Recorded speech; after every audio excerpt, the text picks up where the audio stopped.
ಅನಾರೋಗ್ಯ ಆಗಿದೆ ಅಂದಾಗ ಖರ್ಚು ಮಾಡಿ ಆರೋಗ್ಯ ಪಡ್ಕೊಳ್ಳೋಣ, ಅಯ್ಯೋ ಇನ್ಯಾವ ಜನ್ಮದ ಕರ್ಮನೋ ಅನುಭವಿಸ್ತಾ ಇದ್ದೀನಿ, ಈ ಥರದ ಮನಸ್ಥಿತಿಯಲ್ಲೇ ಕಾಲ ದೂಡ್ತಾರೆ ಹೊರತು ನನ್ನ ಅನಾರೋಗ್ಯಕ್ಕೆ ಕಾರಣ ಏನು ಅಂತ ಅದರ ಮೂಲ ಹುಡುಕಲ್ಲ. ಏನಂತೀರಿ? ಹರಿ ಓಂ ಶ್ರೀ ಗುರುಭ್ಯೋ ನಮಃ.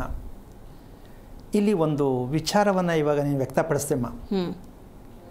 ಯಾವುದೋ ಜನ್ಮದ್ದು ಹಿಡ್ಕೊಂಡಿದೆ ಅಂತಲೇ ಹೇಳೋಣ, ಅರ್ಥ ಆಗೋ ಥರ ಅದನ್ನು ಕೆಲವರು ಮೆಟ್ಕೊಂಡಿದೆ, ಹಿಡ್ಕೊಂಡಿದೆ, ಇಂಥದ್ದು ಏನು ಭಾಷೆಗಳು ಬಳಸ್ತಾರೆ. ಹೌದೌದೌದು.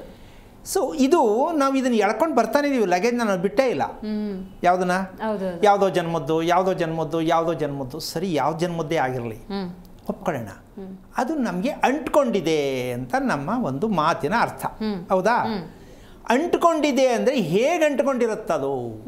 ಅದಕ್ಕೆ ಸಮುದ್ರಕ್ಕೆ ಹೋಗಿ ಸ್ನಾನ ಮಾಡೋಣ ಅಲ್ಲ, ಅಂಟ್ಕೊಂಡಿದೆ ತಾನೇ, ತೊಳಿಬೇಕಲ್ಲ. ಒಂದು ಒಳ್ಳೆ ಸಮುದ್ರಕ್ಕೆ ಹೋಗ್ಬಿಟ್ಟು ಅಮಾವಾಸ್ಯೆ ಮುಳುಗ್ಬಿಡೋಣ, ಅಥವಾ 3 ದಿನ ಅಲ್ಲೇ ಇದ್ಬಿಡೋಣ. ಅಂದರೆ ನಾವು ಅದಕ್ಕೆಲ್ಲ ತುಂಬ ಪ್ರಯಾಂತಕತನ ಉಪಯೋಗಿಸ್ತೀವಿ. ಏನು ಆಕ್ಸಿಜನ್ ಹಾಕ್ಕೊಂಡು ಅಲ್ಲೇ ಬೇಕಾದ್ರೆ ಒಂದು ವಾರ ಇದ್ಬಿಡೋಣ, ಇದ್ಬಿಡ್ತಾರೆ. ಆ ಮಟ್ಟಕ್ಕೆ ಮನುಷ್ಯ ಹೋಗಿದ್ದಾನೆ. ಇಲ್ಲಿ ಪ್ರಶ್ನೆ ಇರೋದಿಷ್ಟೇ, ಅಂಟ್ಕೊಂಡಿರೋದು ಮೊದಲಿಂದ ಬಂದಿದೆ, ಅಂಟ್ಕೊಂಡಿದೆ. ಈ ಅಂಟ್ಕೊಂಡಿರೋದು ಅಂದರೆ ಯಾವುದು, ಹೇಗೆ, ಇದು ನಾವು ತಿಳ್ಕೊಬೇಕಾಗಿರೋದು. ಯಾವುದು ಅಂಟ್ಕೊಂಡಿದೆ, ಹೇಗೆ ಅಂಟ್ಕೊಂಡಿದೆ, ಇದು ನಿವಾರಣೆ ಹೇಗೆ, ಯಾರು ಮಾಡೋದು, ನಾವ ಬೇರೆಯವರ? ನಾವೇ. ಇದಿಷ್ಟು ನಾವು ಊಟ ಮಾಡೋ ತಟ್ಟೆಯಲ್ಲಿ ಅಂಟುಕೊಂಡಿದೆ, ತಟ್ಟೆಯಿಂದ ನಮಗಂಟುಕೊಂಡಿದೆ ಅಂತ ನಮ್ಗೆ ಅರ್ಥ ಆಗಿಲ್ಲ. ಇದು ಕೇಳೋಕ್ಕೆ ತುಂಬ ಸಿಲ್ಲಿ ಟೈಪ್ ಇದೆ. ತಟ್ಟೆಲ್ಲ ಕೇವಲವಾಗಿ ಅಂದ್ಕೊಂಡಂಗೆ ತಾನೇ ಆಗೋದು. ಅದು ಹೆಂಗ್ರೆ ಇದು ತಟ್ಟೆಗೂ ನಮಗೂ ಏನು ಅಂದರೆ, ನಾವು ದಿನ ನಿತ್ಯನೂ ಕೂಡ ತಲತಲಾಂತರದಿಂದನೂ ಕೂಡ ತಟ್ಟೆಯಿಂದನೇ ಬದುಕಿರೋದು ಕೂಡ. ಹೌದು ತಾನೆ? ನಮ್ಮ ಅಪ್ಪನೂ ಅದೇ ಮಾಡೋದು, ನಮ್ಮ ತಾತನೂ ಅದೇ ಮಾಡಿರೋದು, ನಮ್ಮ ವಂಶಪಾರಂಪರ್ಯದ ಅದನ್ನೇ ಮಾಡ್ತಿರೋದು.